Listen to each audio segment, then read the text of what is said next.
The screaming from the cargo hold stopped 3 hours ago, but I can still taste the copper tang of blood in the recycled air. My name is Mordian Kaine, heir to the Kaine dynasty trading empire, and I am about to tell you what it really means to carry a warrant of trade in the 41st millennium. You think being a rogue trader means adventure and glory, sailing the void between stars with unlimited imperial authority. You imagine exotic worlds, alien treasures, and the romance of exploration beyond the light of the Astronomicon. You're wrong about everything except the blood. The truth is that a warrant of trade is not a license for adventure. It's a death sentence written in High Gothic and sealed with the Emperor's own authority. We are not explorers, or merchants, or romantic heroes. We are the Imperium's expendable assets, sent to die in the dark places between stars so that others never have to know what lurks in the void. 43 million souls have died under my family's authority over the past 6 centuries. Today, I'm going to add another 12,000 to that tally, because my cargo hold contains something that cannot be allowed to reach Imperial space. This is the horrifying truth about what it means to trade with the darkness itself. Chapter 1. The Weight of the Warrant. The Warrant of Trade sits in its ceremonial case on my desk like a coiled serpent waiting to strike. The parchment is older than most star systems, its High Gothic script illuminated with gold leaf that has been renewed 17 times in the 600 years since my ancestor first received it from the hand of a rogue trader militant, whose name has been lost to history. The wax seal bearing the Emperor's own mark has cracked and been repaired so many times that the original impression is barely visible beneath layers of restoration. Most people who see the warrant think it represents ultimate freedom, the right to travel beyond Imperial borders, to trade with Xenos, to claim new worlds in the Emperor's name, to command fleets and armies without oversight from the Adeptus Terra. They see the ornate calligraphy that grants all rights and privileges of exploration, conquest, and trade in His Divine Majesty's name, and imagine it's a license for unlimited power. They don't read the fine print written in the spaces between the golden letters. They don't understand that every right comes with a corresponding obligation, every privilege with a price that compounds with interest across the centuries. The warrant doesn't grant freedom. It creates a debt that can never be fully repaid. I inherited this particular damnation from my father, Cassius Kaine, who died screaming in the medici bay of our flagship after exposure to something he found in the ruins of a pre-imperial civilization on the world we designated Kaine-Seven-Seven. The thing that killed him left no physical trace, no toxin signature, no biological contamination that our ship's systems could detect. It simply reached into his mind and began unmaking him from the inside out. His final words, recorded by the ship's chronicler and sealed in the dynasty's private archives, were, "The stars are wrong. The angles don't add up. Make sure Mordian understands. We're not traders. We're jailers. We're keeping something locked up out here, and it's getting stronger." I was 19 years old when I inherited the warrant, the fleet, the trading empire, and the terrible knowledge that comes with understanding what rogue traders really do. The orientation briefing took place in the sealed vault beneath our ancestral estate on Footfall, conducted by Seneschal Major Harrison Vex, whose family had served mine for 3 centuries. "Young master," he said, his augmetic eye whirring as it adjusted focus to read from documents that carried classification seals I had never seen before. "Your formal education has prepared you for the public duties of a rogue trader. Command, navigation, diplomacy, trade negotiation, military strategy. But your real education begins now." The documents he showed me painted a picture of the galaxy that no Imperial citizen was ever meant to see. Trade routes that connected not just human worlds, but alien civilizations whose very existence was heretical by ecclesiarchy standards. Cargo manifest listing materials that would trigger inquisitorial investigation if they ever appeared on official Imperial records. Transaction logs showing payments made to entities whose names could not be spoken aloud without risking psychic contamination. "We are the Imperium's deniable assets," Vex explained, his voice carrying the weight of someone who had seen 3 generations of Kaine heirs learn these same terrible truths. When the administratum needs something done that cannot appear in official records, they send a rogue trader. When the Inquisition requires materials or information that they cannot officially acknowledge obtaining, they commission our services.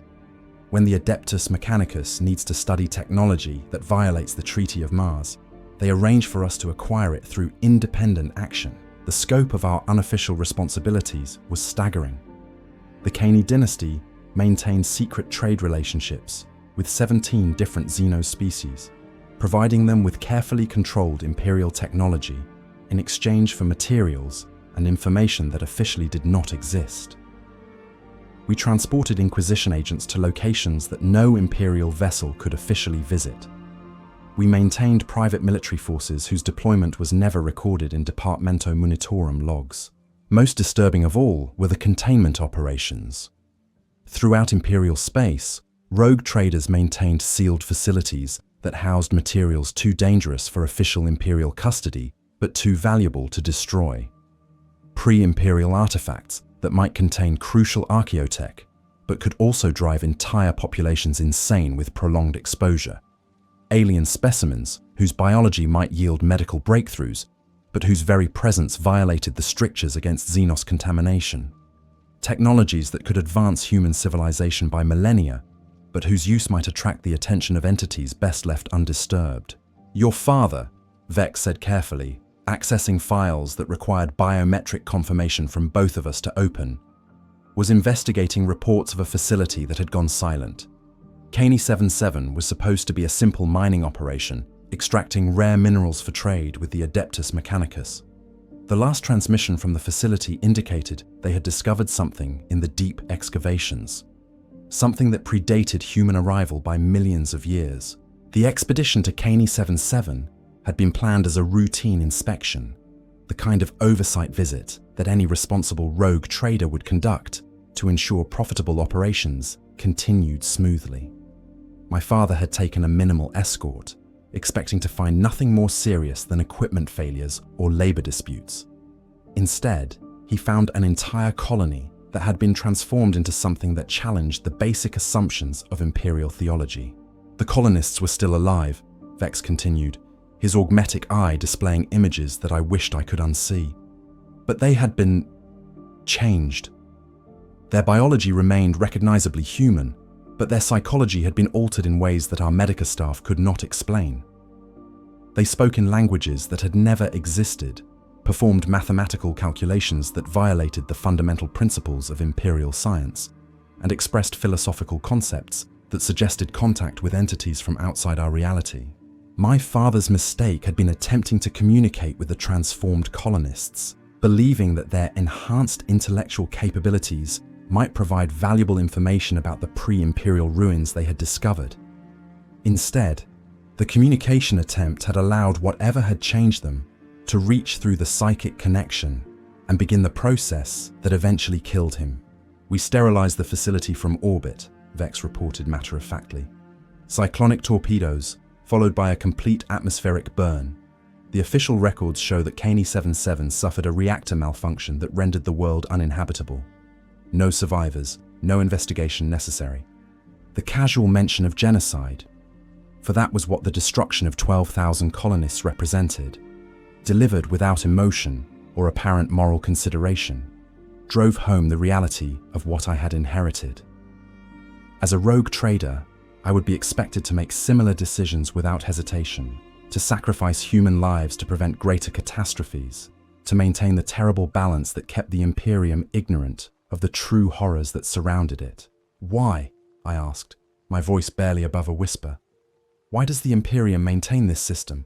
Why not simply acknowledge the threats and deal with them openly? Vex's response revealed the deeper logic that governed Imperial policy toward the unknown. Because, young master, the truth would destroy everything.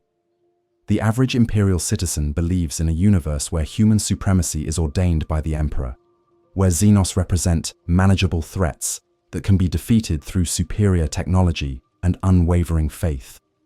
If they learned the truth, that we are surrounded by entities and forces that could unmake our civilization without effort, that our survival depends on carefully negotiated accommodations with alien powers, that the very space we inhabit is contested by intelligences that regard us as we might regard bacteria.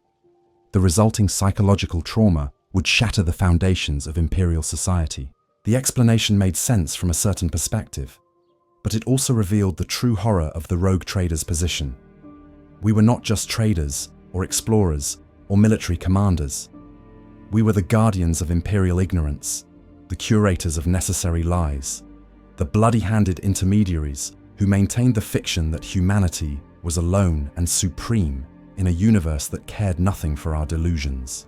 Your father understood this burden, Vex said, activating a hollow display that showed the current scope of Kaine dynasty operations.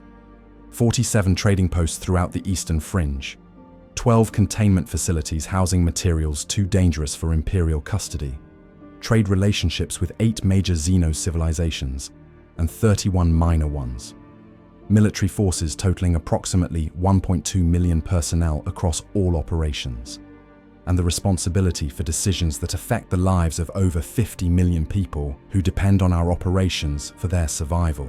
The numbers were overwhelming, but they represented only the quantifiable aspects of my inheritance. The psychological burden was far more significant. The knowledge that every decision would involve choosing between different forms of suffering, that success would be measured not in profit or conquest, but in how effectively I could manage catastrophe without allowing it to spread to imperial space. There is one more thing, Vex said, his voice carrying new undertones of reluctance. Your father left specific instructions for your orientation, including information that he felt you must know before assuming full command responsibilities. The sealed message from my father was brief, but devastating in its implications.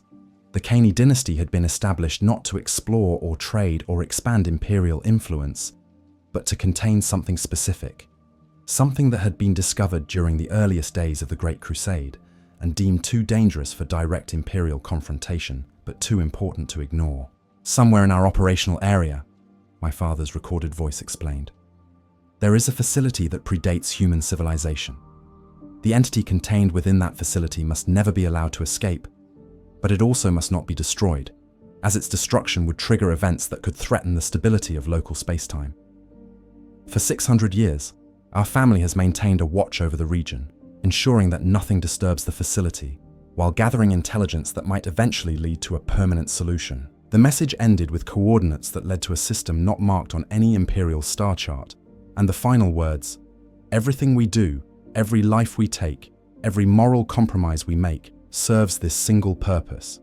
Never forget that the horror we preserve is nothing compared to the horror we prevent." As I sat in the sealed vault, surrounded by documents that detailed centuries of necessary atrocities committed in the Emperor's name, I finally understood why my father had died screaming. The weight of the warrant was not just legal authority or dynastic responsibility. It was the crushing psychological burden of knowing truths that could drive sane minds to madness. And now, that burden was mine to carry, whether I wanted it or not. Chapter 2. The Blood Price of Authority. The execution chamber aboard the Sovereign's Pride was not designed for comfort or ceremony. Unlike the grand audience halls where I conducted official business or the luxurious quarters that impressed visiting dignitaries, this room served a single, terrible purpose: the elimination of threats to imperial security that could not be handled through conventional justice systems. The man strapped to the restraint frame had once been Navigator Prime Alexios Venn, a proud member of House Venn whose bloodline had guided imperial vessels through the warp for over 4 millennia. 3 days ago, he had been one of my most trusted senior officers. Now, his eyes held the telltale silver flecks that indicated exposure to something that no human mind should ever perceive. "Please, my lord," he whispered through lips that had turned black with whatever contamination was spreading through his nervous system. "I can still serve. The visions, they show me routes through the warp that could cut our journey time by months. I can see connections between star systems that normal navigation could never detect." His words sent chills through everyone present in the chamber, though only my inner circle understood why.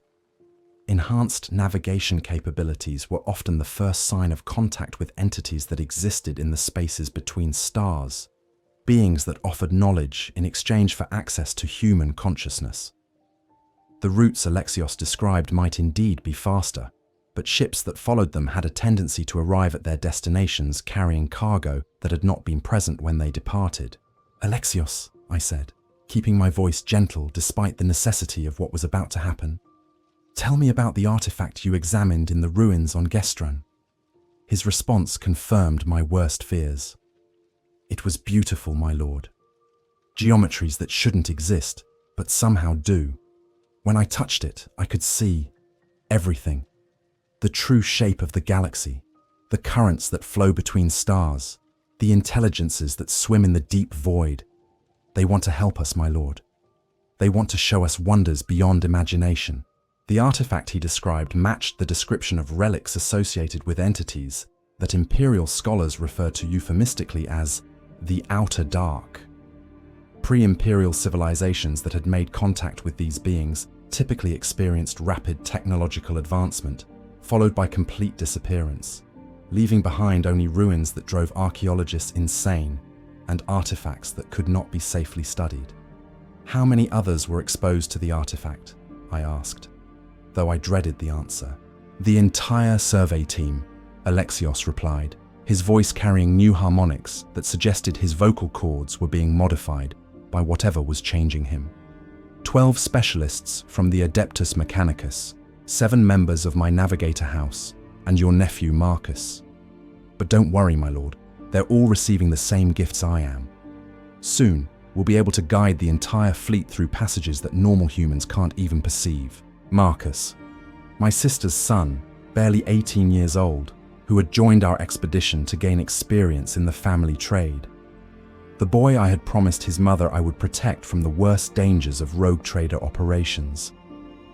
If he had been exposed to the same contamination as Alexios, then I would soon be faced with another impossible choice between personal loyalty and Imperial security. "Seneschal Vex," I said, activating the chamber's communication system. "Initiate containment protocols for Survey Team Epsilon. Full quarantine, no physical contact, monitoring only through sealed vid feeds." Vex's response came immediately through the ship-wide Vox. "Understood, my lord. Teams are already in position. No contaminated personnel have had contact with general ship population." The efficiency with which my crew implemented containment procedures highlighted one of the most disturbing aspects of rogue trader operations. We had protocols for everything: psychic contamination, biological plague, technological corruption, temporal anomalies, even philosophical contamination that could spread through verbal communication. The fact that such protocols were necessary spoke to the routine nature of the horrors we encountered. "Alexios," I continued, "I need you to understand what's happening to you. The entity that made contact with you through the artifact is not benevolent. It offers enhanced capabilities as bait to gain access to human consciousness. Once it has sufficient access, it will use your mind as an anchor point to manifest in our reality." His laughter was the worst sound I had ever heard, not because it was cruel or mad, but because it carried genuine amusement at my ignorance. "My lord, you're thinking about this all wrong. The entity isn't trying to invade our reality, it's trying to help us transcend the limitations of physical existence. The enhanced navigation abilities are just the beginning. Soon, we'll be able to perceive dimensions of reality that normal humans can't even imagine." The conversation was proceeding exactly as described in classified Inquisition reports about similar contamination incidents. The affected individual would maintain their personality and memories while gradually becoming an advocate for alien influence. They would genuinely believe they were helping humanity achieve a higher form of existence, making them more dangerous than simple traitors or cultists. "Show me the navigation routes you can see," I said, activating a holo display that would record his response for later analysis. What Alexios projected into the display was both beautiful and terrifying. The star charts he created showed pathways through the warp that defied everything we knew about warp navigation principles. Instead of following the relatively stable currents that navigators had mapped over millennia, his routes passed through regions that Imperial cartographers had marked as impassable voids. More disturbing still were the destinations his routes connected. Several of the endpoint coordinates matched the locations of worlds that had been declared perdita by the Inquisition, planets that officially did not exist because knowledge of their fate would be too damaging to Imperial morale. Others corresponded to systems that had been quarantined for reasons that even rogue traders were not cleared to know. "You see," Alexios said, his voice carrying increasing excitement as he elaborated on his visions. "We could reach any of these locations in weeks rather than months.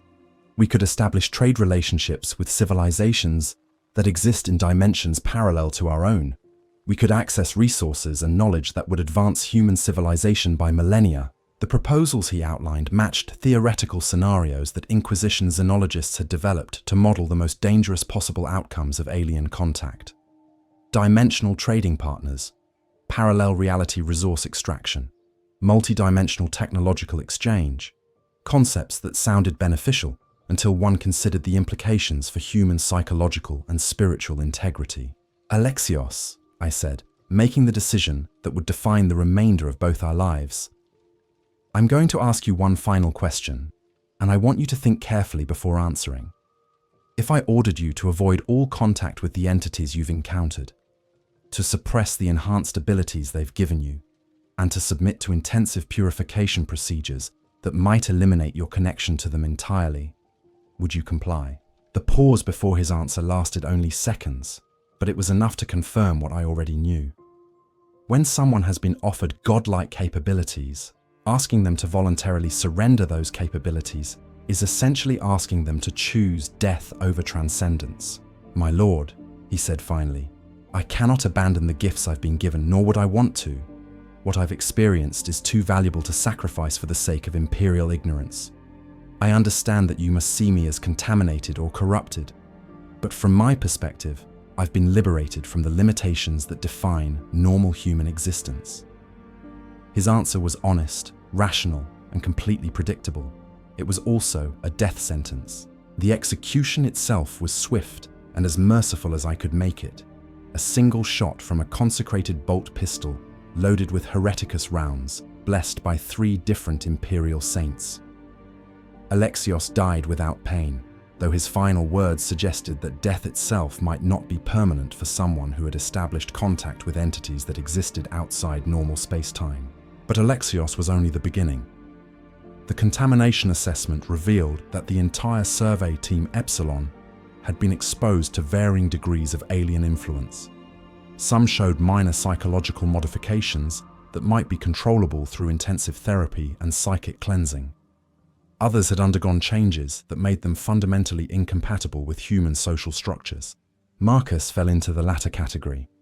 When I finally steeled myself to review his assessment files, I found a boy who retained all his memories and personality while expressing philosophical concepts that would be considered heretical by any Imperial authority. He spoke casually about the illusion of individual consciousness, the arbitrary nature of physical laws, and the possibility of existence in multiple dimensions simultaneously. "Uncle Mordian," he said through the sealed communication channel when I finally spoke with him, "I understand why you had to kill Navigator Ven. From your perspective, he had been contaminated by alien influence and represented a threat to Imperial security. But what you don't understand is that the contamination is actually a form of enlightenment that could benefit all of humanity if properly understood." The conversation that followed lasted 3 hours and confirmed my worst fears about the scope of the contamination. Marcus had not simply been exposed to alien influence. He had been fundamentally converted to an alien perspective while retaining enough humanity to serve as an effective advocate for that perspective. He could articulate arguments for cooperation with the outer dark entities that would convince rational people, making him more dangerous than any mere cultist or traitor. "I won't ask you to spare my life," he said as our conversation concluded, "because I understand that my continued existence represents a security risk that you cannot afford to accept. But I want you to know that killing me won't eliminate the influence of what we encountered on Gestron. The artifact we found is one of many scattered throughout this region of space, and eventually, other survey teams will make contact with similar entities. The execution of my nephew took place in my private quarters rather than the formal execution chamber, a small concession to family loyalty that would have been considered weakness by Imperial military standards. Marcus faced death with the same calm certainty he had shown during our final conversation, though his last words suggested that he expected our separation to be temporary rather than permanent. The psychological impact of ordering the deaths of 27 people, including my own nephew, in the space of 4 days was devastating in ways that no amount of preparation could have mitigated. But the alternative, allowing contaminated personnel to spread their influence throughout my fleet, would have eventually required intervention by the Inquisition, resulting in the deaths of thousands rather than dozens. This was the blood price of rogue trader authority. The requirement to make impossible decisions that preserve the greater good while destroying the souls of those who made them. Every warrant of trade was written in the blood of innocents who had to die to prevent greater catastrophes, and every generation of rogue traders learned to carry that burden or be crushed by it. As I stood in my quarters, looking out at the stars that no longer seemed as distant or as safe as they once had, I finally understood why my father had died screaming. The horror was not just what we encountered in the dark spaces between stars. It was what we became in order to survive those encounters. Chapter 3. The Markets of the Damned. The trading station designated Port Sorrow existed in the shadow of a failed star, its massive structure anchored to an asteroid belt that had once been an inhabited world before some cosmic catastrophe reduced it to debris. The station served as a neutral meeting ground for entities that could never officially interact, a place where Imperial rogue traders could conduct business that would be impossible within the borders of Imperial space. As the Sovereign's Pride approached the station's docking facilities, I reviewed intelligence files that painted a picture of the most dangerous marketplace in known space. Port Sorrow hosted representatives from alien civilizations that officially did not exist, merchants who traded in materials that violated every Imperial law regarding Xenos technology, and intermediaries who facilitated transactions between the Imperium and entities that the Emperor himself had commanded humanity to avoid. Docking clearance confirmed, reported Ship Mistress Yolanda Kaine, her voice carrying the professional calm that masked years of experience with the impossible. Port Authority indicates standard quarantine protocols are in effect. No biological containment required, but psychic shielding will be mandatory for all personnel leaving the ship. The psychic shielding requirement was standard procedure for Port Sorrow, where the concentration of alien minds and forbidden technologies created background psychic radiation that could drive unprotected humans insane within hours. Even with shielding, exposure was limited to essential personnel for periods not exceeding 6 hours per rotation. My retinue for this expedition consisted of 7 individuals whose specializations made them indispensable for the kind of transactions I needed to conduct. Seneschal Vex carried authorization codes for purchases that would never appear on any Imperial record.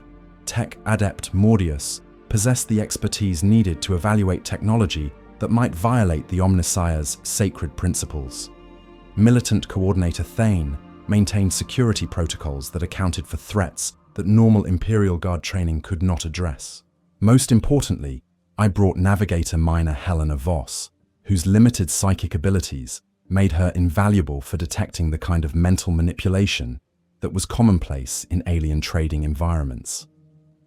Helena had volunteered for enhancement procedures that allowed her to perceive psychic influence at the cost of her normal human emotional responses, making her simultaneously more useful and less human with each mission. Psychic atmosphere analysis complete, Helena reported as we prepared to disembark. Detecting standard Eldar emotional manipulation, Tau pheromone conditioning, and at least 3 varieties of alien thought sharing that I cannot identify. Recommend minimal interaction with any entity that attempts to communicate through nonverbal means. The interior of Port Sorrow challenged every assumption about architecture and spatial design that human minds took for granted. Corridors that appeared to lead in straight lines somehow curved back on themselves, while spaces that looked small from the outside proved to contain vast chambers when entered. The station's alien builders had constructed it according to geometric principles that worked but violated three-dimensional logic in ways that made navigation treacherous for humans. Our first stop was the establishment run by trader Quinlex, a human who had been conducting business at Port Sorrow for over 60 years. His shop occupied a space that seemed larger inside than outside, its shelves lined with artifacts whose origins spanned multiple galaxies and several dimensions of reality. Lord Kaine, Quinlex greeted me with the careful politeness of someone who understood exactly how dangerous his customers could be. I trust your journey from Imperial space was profitable. I have several items that might interest a trader of your particular requirements. The items he displayed represented the kind of inventory that would trigger immediate inquisitorial investigation if discovered in Imperial space. Pre-Imperial archaeotech that might contain STCs for technology beyond current human understanding. Alien artifacts whose functions could only be guessed at, but whose value was measured in the lives that had been lost acquiring them. Biological samples from Xenos species that officially did not exist.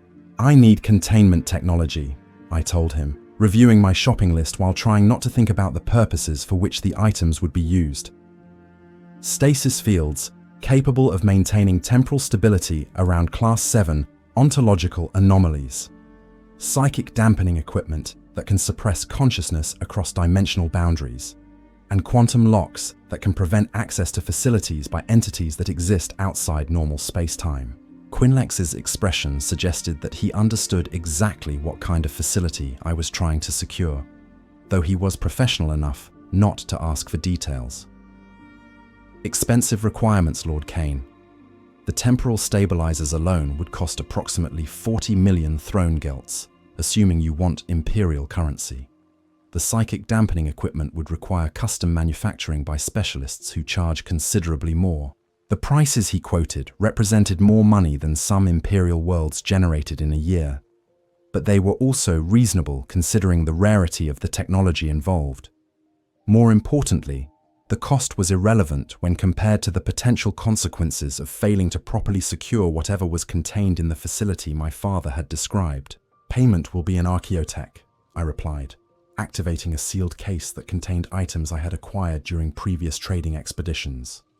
3rd Dynasty Terran computational matrices, early-era machine spirits still functional after 25,000 years, and a complete Dark Age navigational cogitator that can calculate warp routes through regions that normal technology cannot map.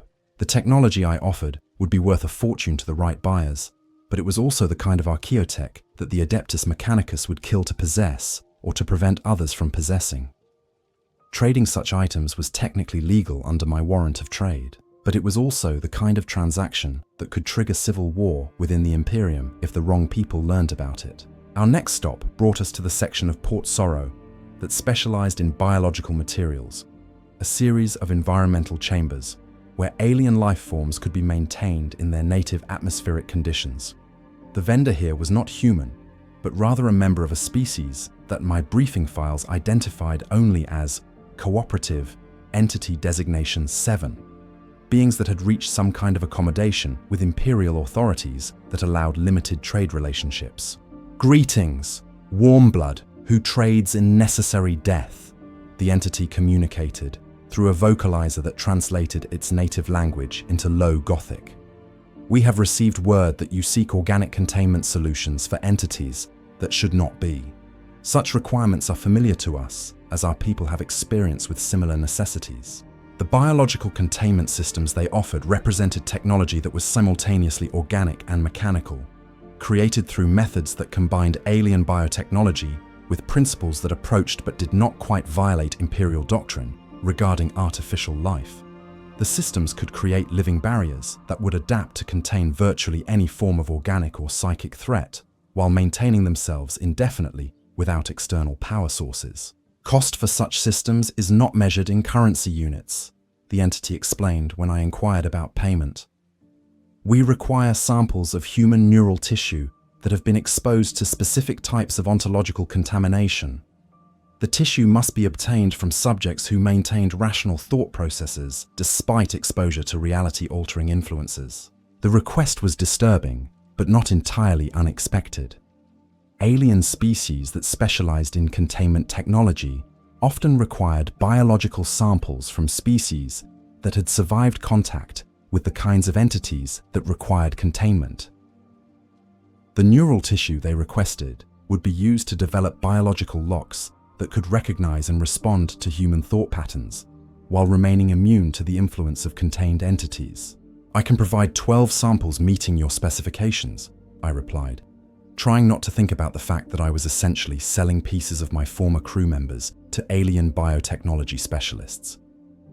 Neural tissue from humans who maintained cognitive stability for at least 72 hours after exposure to Class 9 ontological anomalies. The samples I offered had been harvested from members of Survey Team Epsilon before their executions, preserved through Mechanicus techniques that maintained neural activity even after death. The tissue represented the only valuable remains of people who had died to prevent alien contamination from spreading, making their posthumous contribution to containment efforts a form of redemption for their contaminated lives. Our final stop was the most dangerous section of Port Sorrow, where entities traded in knowledge and information rather than physical goods. The vendor here existed primarily as a distributed consciousness that manifested through multiple avatar bodies, each representing a different aspect of the same impossibly ancient intelligence. Mordian Kaine of the dynasty that guards the gate. It greeted me through multiple voices speaking in perfect synchronization. "We have been expecting your arrival. The facility you seek to secure is known to us, as are the entities it contains. We offer information that will ensure your containment efforts succeed, but the price will be considerable." The knowledge they offered was exactly what I needed. Detailed specifications for the facility's internal structure, the nature of the entities contained within, and the specific containment protocols that would prevent their escape without triggering the catastrophic events my father had warned about. But the price they demanded was something that no human should ever have to pay. "We require access to your genetic lineage," the entity explained through its primary avatar, a humanoid form whose features shifted constantly between different species and genders. Not physical access, but the right to study and replicate the psychological structures that have allowed your family to maintain sanity while managing impossible knowledge for 6 centuries. Your bloodline has developed unique mental adaptations that we find instructive. The request meant allowing an alien intelligence to examine and copy the fundamental psychological structures that made my family capable of bearing the burden of our Warrant of Trade. They wanted to understand how human minds could process impossible knowledge without breaking, presumably to apply that understanding to their own interactions with entities that existed outside normal reality. "The information you're offering," I said carefully, "would it include methods for permanently neutralizing the contained entities? Not just containment, but actual elimination of the threat?" "No," the entity replied without hesitation. "The entities contained within your facility cannot be destroyed without triggering events that would destabilize local spacetime. They are fundamental forces that have been temporarily isolated, but which remain necessary components of reality's structure. Permanent elimination would create voids that other entities would inevitably fill, potentially with results far more catastrophic than the original threat." The answer confirmed my worst fears about the facility my family guarded. We were not just containing dangerous entities. We were maintaining cosmic balance by preserving threats that were too dangerous to release, but too fundamental to destroy. The burden of our warrant was not temporary, but eternal. A responsibility that would pass to my children and their children, until either our bloodline ended, or the galaxy itself was consumed by whatever forces we held in check. "I accept your terms," I said finally, though the words felt like signing away my soul. "Access to the Kaine genetic lineage in exchange for complete information about facility containment protocols." The transaction that followed lasted 6 hours and left me fundamentally changed in ways that I am still struggling to understand. The alien intelligence examined not just my thoughts and memories, but the basic structure of my consciousness. mapping the mental frameworks that allowed me to function despite carrying impossible knowledge. The process was not painful, but rather invasive in ways that normal human language cannot adequately describe. When it was complete, I possessed comprehensive knowledge about the facility my family guarded, including information that explained why 6 centuries of Kaine dynasties had chosen to bear this burden rather than finding ways to transfer it to imperial authorities. The entities contained within the facility were not just alien or dangerous, they were fundamental aspects of reality itself that had been temporarily isolated, but which could never be permanently eliminated. As we prepared to leave Port Sorrow with our cargo of containment technology and forbidden knowledge, I found myself reflecting on the true nature of the markets we had just visited. These were not places where goods were exchanged for currency, but rather where pieces of souls were traded for the power to prevent greater catastrophes.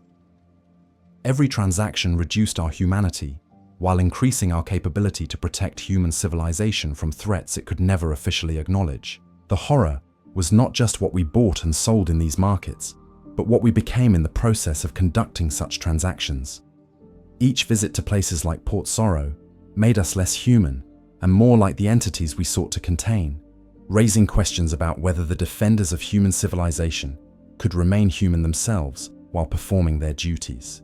But as we returned to Imperial space with cargo that would help secure the facility that protected reality itself from entities that could unmake it, I realized that the question of our humanity was less important than the preservation of humanity itself. We could become monsters if necessary, as long as those monsters remained loyal to the species they had once belonged to. The markets of the damned would always exist, and rogue traders would always shop in them, because the alternative was allowing human civilization to face threats it was not equipped to survive. The blood price of our authority included not just the lives we took, but the humanity we sacrificed in the service of preserving what we could never again fully be part of. Chapter 4: The Heretical Cargo. The cargo hold of the Sovereign's Pride had been modified for this mission in ways that violated several imperial regulations and at least 3 sacred principles of ship construction. Null field generators lined the bulkheads, creating zones of psychic silence that prevented any form of extrasensory perception. Temporal stabilizers maintained chronometric consistency to prevent time dilution effects that might allow contained materials to age at different rates than the surrounding environment. Most disturbing of all, biolocks had been installed that would seal the hold permanently if unauthorized life signs were detected within. Inside this heavily fortified space sat 17 containers, whose contents represented the accumulated horrors of 3 months trading at stations like Port Sorrow. Each container bore classification codes that would trigger immediate exterminatus protocols if discovered by Imperial authorities. But each also contained materials essential for the mission that my family had guarded for 6 centuries. Container Alpha held the temporal stabilizers I had purchased from trader Quinlex, technology that could maintain stasis fields around entities that existed in multiple time streams simultaneously. The devices were based on Dark Age archaeotech that predated humanity's contact with the warp, created during an era when human science had achieved capabilities that were now considered impossible by the Adeptus Mechanicus. Container Beta contained biological containment systems grown by the alien species that specialized in organic security solutions. The living barriers pulsed with their own metabolic rhythms, their cellular structure designed to adapt to any form of intrusion, while maintaining themselves indefinitely through processes that skirted the edge of forbidden artificial life creation. Containers Gamma through Sigma held materials whose nature was so sensitive that even I, carrying the highest possible security clearances under my Warrant of Trade, was not authorized to know their specific functions. These items had been acquired through intermediaries who served agencies that operated beyond the oversight of any imperial authority, purchased with payments that would be considered treasonous if their details ever became known. But it was Container Omega that troubled me most deeply.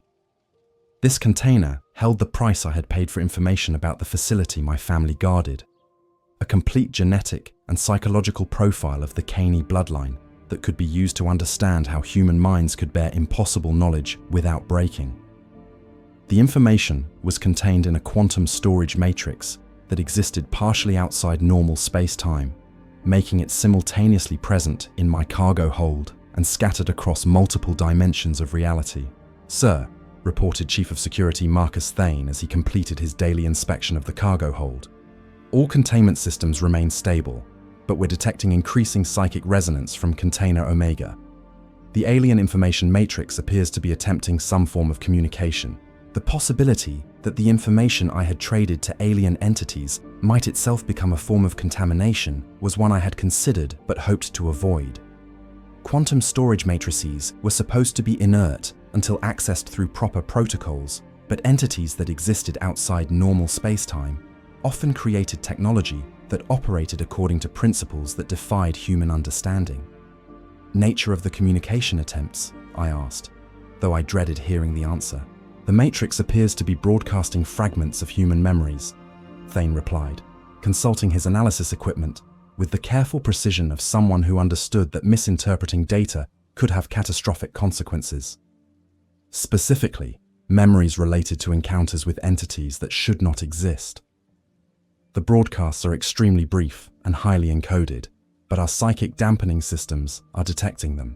The implications were staggering. The alien intelligence that had purchased access to my genetic lineage was not simply studying the information passively. It was actively experimenting with human memory patterns, using the psychological structures it had copied from my mind to conduct research into human responses to impossible knowledge. "Are the broadcasts affecting ship's personnel?" I asked, activating emergency protocols that would isolate potentially contaminated crew members. "Unknown," Thane admitted. "The transmissions are below the threshold for conscious perception, but we cannot rule out subliminal influence. Recommend implementation of additional psychic shielding and regular psychological evaluations for all personnel with access to Deck 7. The recommendation was prudent but insufficient. If the alien information matrix was experimenting with human psychological responses, then everyone aboard my ship was potentially at risk for contamination that might not manifest symptoms for weeks or months. The entire crew could be gradually modified without anyone realizing the changes were occurring. It was while contemplating this disturbing possibility that Navigator Minor Helena Voss requested an emergency meeting in my private chambers.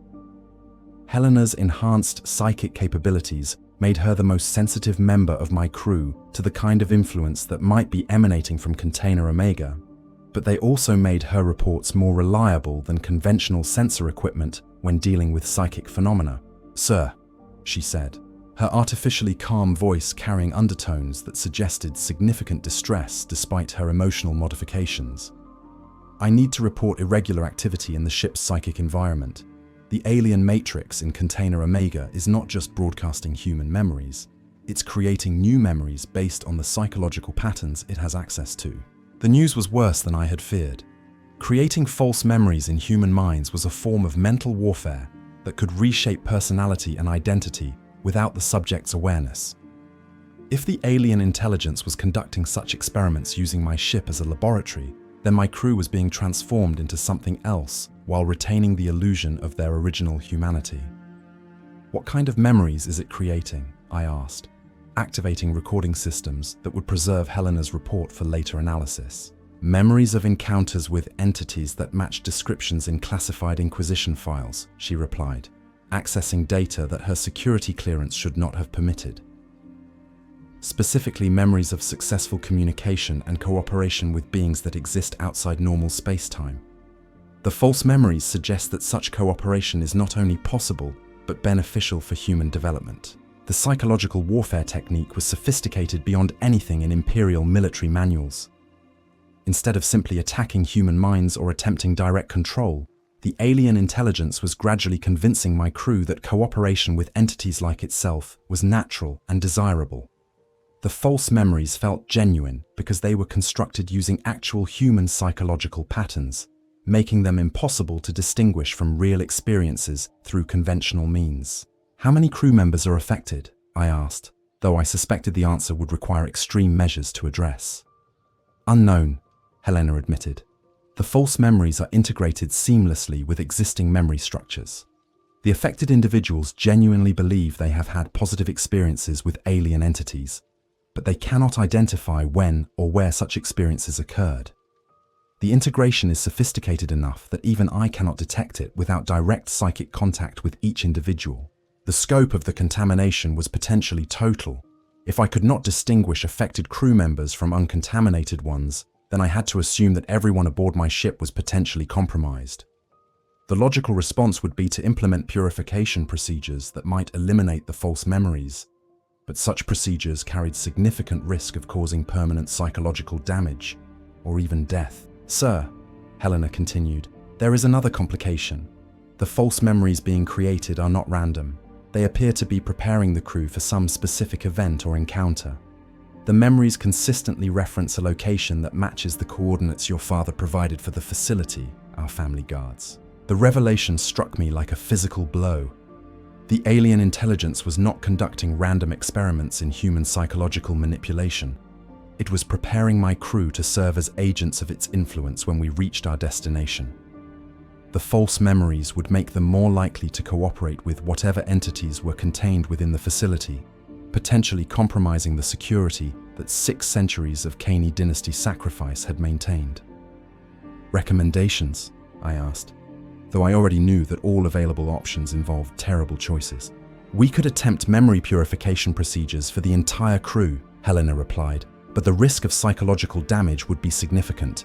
Alternatively, we could continue to the facility while maintaining constant psychic monitoring to detect signs of compromised behavior.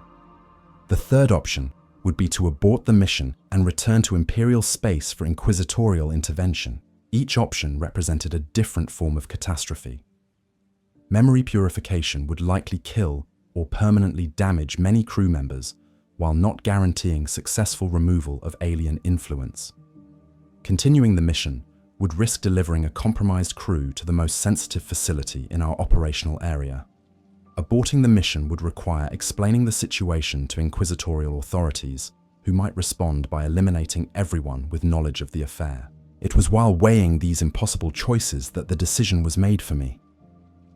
Alarms began sounding throughout the ship as our long-range sensors detected massive spatial distortions ahead, the characteristic signature of ships translating from warp space in attack formation. Sir, reported Ship Mistress Kaine through the general communication system, we have contact with an unidentified fleet, 12 vessels of unknown configuration, moving to intercept our course. They're broadcasting signals that our translation equipment cannot decode. Through the observation deck's reinforced transparent steel, I could see the approaching ships materializing from the roiling chaos of warp space. Their designs defied every principle of Imperial naval architecture, combining organic curves with geometric patterns that hurt to look at directly. More disturbing still was their formation, which maintained perfect coordination despite the absence of any visible communication systems. Those are not human vessels, Helena reported, her enhanced psychic capabilities allowing her to perceive details that normal sensors could not detect. The ship designs match theoretical models for entities that exist partially outside our dimensional framework. They're coming to collect the cargo we're carrying. The realization hit me immediately. The alien intelligence that had purchased access to my genetic lineage had not been content to conduct passive research. It had arranged for the physical recovery of the materials I was transporting. Container Omega was not just a storage matrix, but a beacon that had been broadcasting our location to entities that could track us across multiple dimensions of reality.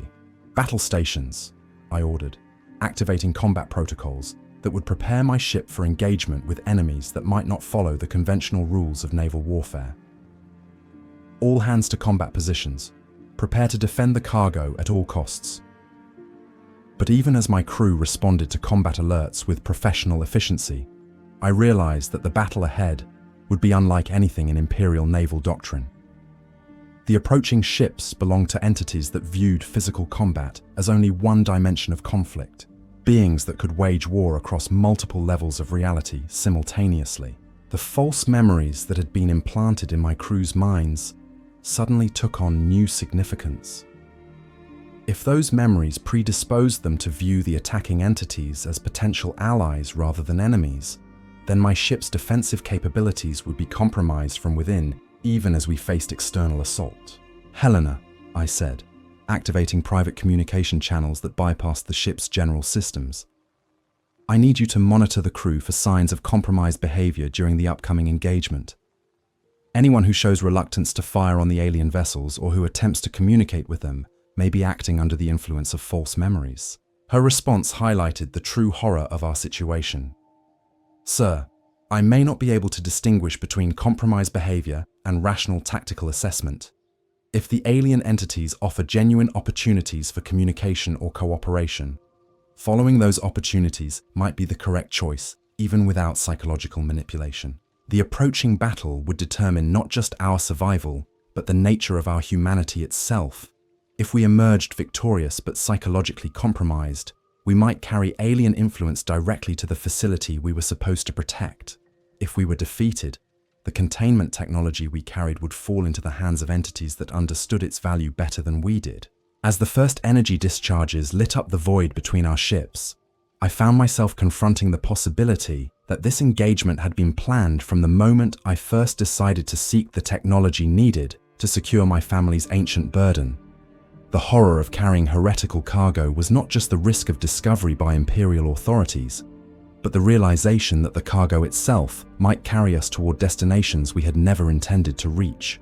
The battle for the Sovereign's pride was about to begin, but the war for human consciousness had already been underway since the moment I accepted alien intelligence's offer to trade knowledge for access to human psychological structures.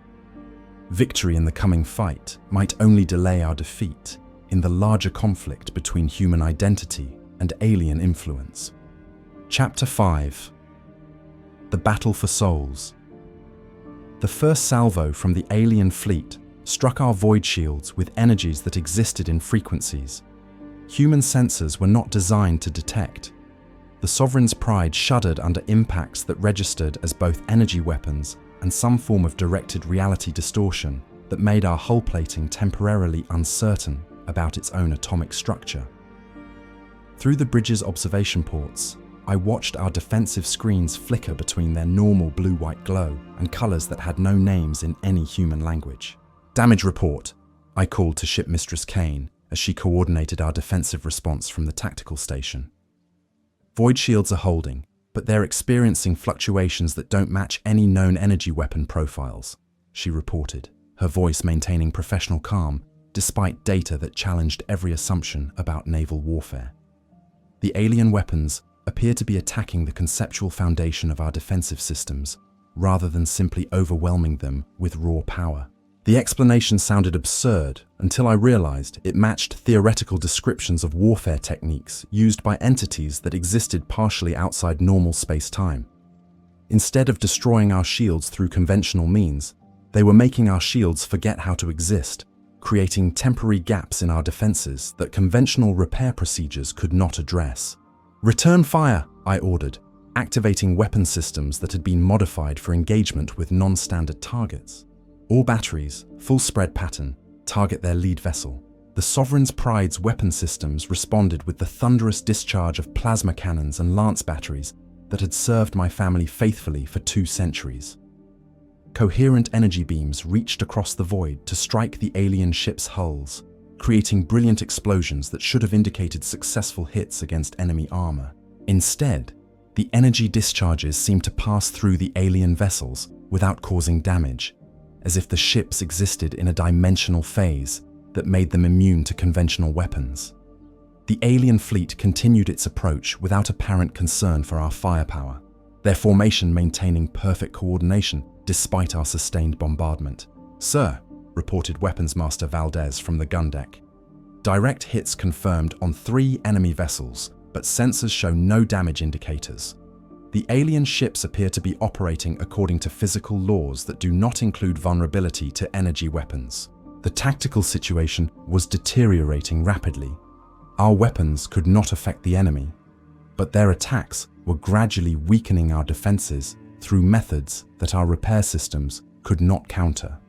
If the engagement continued on its current trajectory, our void shields would eventually fail completely, leaving our hull exposed to whatever reality-distorting weapons the aliens possessed. It was during this analysis that Navigator Minor Helena Voss reported the development I had been dreading since the engagement began. "Sir, I'm detecting anomalous behavior from crew members throughout the ship. Personnel in key tactical positions are beginning to express reluctance to continue firing on the alien vessels. The false memories implanted by Container Omega's alien intelligence matrix were activating under combat stress, making affected crew members perceive the attacking ships as potential allies rather than enemies. The psychological warfare that had been conducted against my crew was proving more effective than any conventional weapon the aliens might have deployed." "Specific incidents?" I asked, though I suspected that the scope of compromised behavior would make individual cases irrelevant. "Gunner Third Class Morrison has refused direct orders to fire on the lead alien vessel, claiming that communication should be attempted before violence escalates," Helena reported, accessing internal security feeds that showed the developing crisis throughout my ship. Similar incidents are occurring on gun decks 3, 7, and 12. The affected personnel genuinely believe they are preventing unnecessary conflict with entities that want to establish peaceful contact. The tactical implications were catastrophic. If key weapons crews refuse to fire on the alien fleet, our already inadequate defensive capabilities would be further reduced, just as our void shields approached failure. The enemy had achieved psychological victory before the physical battle reached its climax, using our own crew members as agents of our defeat. "Security teams to all gun decks," I ordered, implementing protocols that had never been used in the 4-century history of my family's fleet operations. "Any crew member who refuses to follow combat orders is to be relieved immediately and confined pending psychological evaluation." The order represented a fundamental break with Imperial military tradition, which generally assumed that crew loyalty could be maintained through discipline and inspiration rather than force. But the current situation involved forms of mental warfare that conventional military doctrine had never contemplated, requiring responses that prioritized mission success over crew welfare. "Sir," Helena continued, her artificially calm voice carrying new notes of urgency, "the psychological influence is spreading faster than security teams can respond. I'm now detecting anomalous thinking patterns among security personnel who have had contact with affected crew members. The false memories appear to be transmissible through verbal communication. The contamination was operating like an intellectual virus, spreading through normal social interaction to convert my crew into unconscious agents of alien influence. Each conversation between affected and unaffected personnel created new opportunities for the false memories to propagate, making isolation procedures impossible to implement effectively." "How many crew members remain unaffected?" I asked, though I suspected the answer would force me to consider options that no Imperial officer should ever have to contemplate. "Approximately 40% of ship's complement continues to follow standard combat protocols," Helena reported after consulting internal monitoring systems. "However, the rate of conversion is accelerating as affected personnel attempt to convince their colleagues that the alien fleet represents an opportunity for beneficial contact rather than a military threat. The mathematics of the situation were inexorable. If 60% of my crew already believed that cooperation with the alien fleet was desirable, and if that percentage was increasing through normal social interaction, then my ship would soon be operated by personnel who saw surrender as the optimal outcome of our engagement. It was while contemplating these impossible circumstances that Ship Mistress Kaine reported a development that changed the entire nature of our tactical situation. "Sir, the alien fleet is transmitting a communication signal on frequencies that penetrate our hull without passing through conventional communication systems. The message is being broadcast directly into the minds of everyone aboard the ship. The mental transmission that followed was unlike anything in my experience with Xenos communication. Instead of words or images, the alien entities projected concepts and emotional states that bypassed human language to communicate meaning directly to consciousness itself.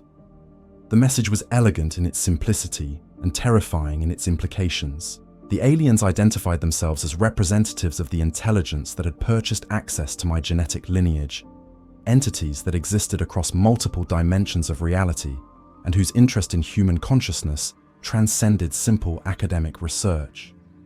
They had not come to attack my ship, but to collect the payment they had been promised. not just access to Kaine family psychological patterns, but the opportunity to study those patterns under conditions of extreme stress. The entire engagement had been carefully orchestrated to create optimal conditions for psychological research. The battle itself was a laboratory experiment designed to observe how human minds bearing impossible knowledge would respond to direct threat from entities they intellectually understood but had never confronted. My crew's contamination with false memories was part of the experimental design, creating controlled conditions for studying the interaction between alien influence and human resistance. "We offer cessation of hostilities," the alien communication continued, projecting concepts of mutual benefit that made cooperation seem rational and resistance appear pointlessly destructive. "Your mission to secure the facility you guard remains valid. We seek only to complete our research before you continue to your destination." The offer was simultaneously generous and horrifying. The aliens would allow us to complete our mission if we permitted them to finish their psychological experiments on my crew. They would study human responses to impossible knowledge while we delivered the containment technology needed to secure the facility that protected reality from entities that could unmake it. The choice they offered was between accepting alien research on human consciousness or facing continued assault by weapons that our technology could not counter. Either option would result in my crew being fundamentally changed by contact with entities that operated outside human understanding. But only one option would allow us to complete the mission that justified our existence. "Sir," Helena reported through private communication channels, "I'm detecting massive psychic pressure from the alien fleet. They're not just broadcasting their offer, they're actively modifying human thought processes to make acceptance seem like the only rational choice. The psychological manipulation is far more sophisticated than anything we've previously encountered." The revelation confirmed my worst fears about the nature of the entities we faced. They were not simply alien in the sense of coming from distant worlds, but rather alien in the sense of existing according to principles that made them incompatible with human consciousness. Their offer of cooperation was genuine, but came at the cost of transforming my crew into something that could no longer be considered fully human. "Recommendations?" I asked, though I already knew that all available options involved different forms of surrender. "We could attempt to resist their psychological influence through emergency consciousness suppression protocols," Helena replied. "But such measures would likely result in permanent brain damage for most of the crew. Alternatively, we could accept their research offer while attempting to maintain some degree of human autonomy through partial cooperation. The third option would be to attempt immediate destruction of Container Omega, which might eliminate their leverage, but could also trigger catastrophic release of the alien intelligence matrix. Each option represented a different path to the same destination, the fundamental transformation of my crew through contact with entities whose very existence challenged human psychological integrity. The only variable was whether that transformation would occur gradually through cooperation or catastrophically through resistance. As I weighed these impossible choices, I found myself thinking about my father's final words. "We're not traders. We're jailers." Perhaps the true horror of rogue trader existence was not the terrible decisions we had to make, but the gradual realization that we ourselves were among the prisoners in the cosmic jail we helped to maintain. "Signal the alien fleet," I ordered, making the decision that would define the remainder of my existence. "We accept temporary cooperation for research purposes, with the understanding that our primary mission remains unchanged. The facility must be secured regardless of the personal cost to our crew." The response from the alien entities carried harmonics of satisfaction that made it clear they had expected this outcome. The battle for souls had been won before it began, not through superior firepower, but through superior understanding of human psychology under impossible stress. As alien research vessels moved to dock with the Sovereign's Pride, I prepared to watch my crew undergo transformations that would make them more useful for our mission, while making them less recognizably human. The horror was not that we would lose this engagement, but that winning and losing had become indistinguishable when dealing with entities that existed outside the moral categories that defined human civilization. The battle was over, but the war for human consciousness would continue until we reached our destination and discovered what 6 centuries of Kaine dynasty guardianship had been protecting the galaxy from. Whether we would still be human enough to complete our mission remained to be seen. Chapter 6. The Price of Knowledge. The alien research vessel that docked with the Sovereign's Pride challenged every assumption human minds held about the relationship between form and function. Its hull appeared to be constructed from materials that existed in multiple dimensions simultaneously, creating surfaces that were simultaneously solid and permeable, depending on the observer's perspective. The docking procedure itself required modifications to our airlocks that allowed connection with entities that experienced physical space differently than humans. When the alien researchers came aboard, they manifested as shifting geometric patterns that sometimes coalesced into forms that approximated human appearance. These avatars moved through my ship's corridors with the flowing grace of beings that were not constrained by conventional physics, their presence creating areas where the normal laws of space and time became guidelines rather than absolute requirements. Greetings, Mordian Kaine of the dynasty that guards the gate. Their primary representative communicated through harmonics that resonated directly with human consciousness. We commence research activities immediately. Your crew's psychological responses will provide valuable data regarding human capacity for adaptation under extreme stress conditions. The research they conducted was far more invasive than anything described in their original communications. Instead of simple observation, the alien entities established direct neural interfaces with key crew members, mapping not just their conscious thoughts, but the fundamental structures of human cognition itself. The subjects remained aware throughout the process, but their awareness was expanded to encompass perspectives that human minds were not designed to accommodate. "Sir," reported Chief Medical Officer Lydia Sorrell after the first day of alien research activities, "the subjects are experiencing significant neurological modifications. Their brain activity patterns show enhancement in areas associated with spatial reasoning and pattern recognition, but corresponding reduction in areas linked to individual identity and emotional processing." The modifications were exactly what I had feared. Enhancements that made the subjects more useful for our mission while making them less recognizably human. The alien researchers were not simply studying my crew, but actively improving them according to criteria that prioritize function over humanity. "Long-term prognosis for the modified personnel?" I asked, though I suspected the answer would confirm my worst fears about the permanent nature of the changes. "Unknown," Dr. Sorrell admitted, her medical training providing no precedent for the kind of neurological alterations she was documenting. "The modifications appear to be stable and self-reinforcing. The subjects report enhanced cognitive capabilities and improved understanding of complex spatial relationships, but they also show decreased emotional responsiveness and reduced attachment to human social structures." The trade-off was becoming clear. My crew was gaining capabilities that would be essential for our mission to secure the facility that my family had guarded for 6 centuries, but they were losing the human characteristics that had made them loyal to me personally rather than to abstract principles of duty and efficiency. Navigator Minor Helena Voss was among the first subjects to complete the alien research process, emerging from the neural interface chamber with capabilities that exceeded anything possible through normal human development.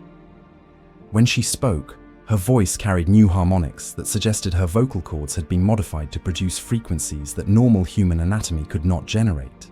"Sir," she reported, her artificially calm demeanor now seeming natural rather than the result of previous emotional modifications, "I can now perceive dimensional structures that were previously invisible to human consciousness. The facility we seek to secure exists across multiple layers of reality, with containment systems that operate according to principles that normal human understanding cannot encompass." Her enhanced capabilities came with a corresponding reduction in human emotional attachment that made our conversation feel like a technical briefing between colleagues rather than a personal interaction between individuals who had served together for years. The alien modifications had preserved her loyalty to our mission while eliminating the personal connections that had made that loyalty meaningful. "What can you tell me about the entities contained within the facility?"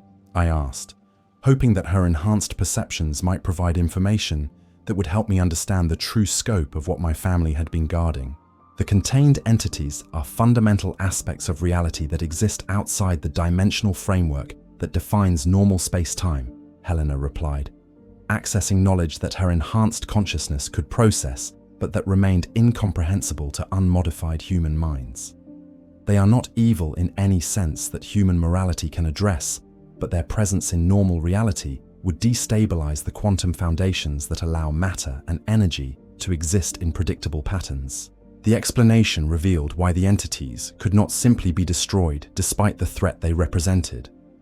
They were not invaders or parasites, but rather essential components of cosmic structure that had been temporarily isolated to prevent their influence from rendering human existence impossible. Destroying them would create voids in reality's foundation that would inevitably be filled by other entities, potentially with results far more catastrophic than the original threat. How long can the current containment systems maintain isolation?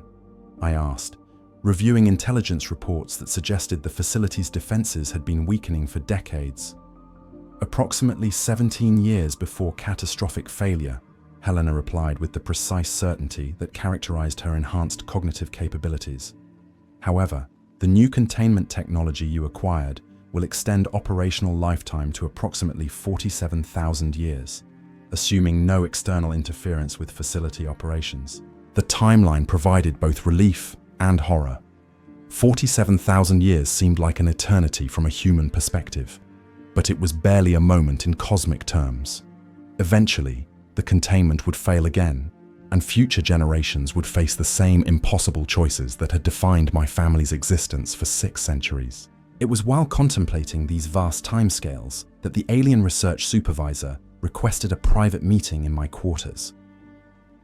The entity manifested as a vaguely humanoid form that shifted between different configurations while maintaining enough consistency to allow conversation without completely overwhelming human perceptual systems.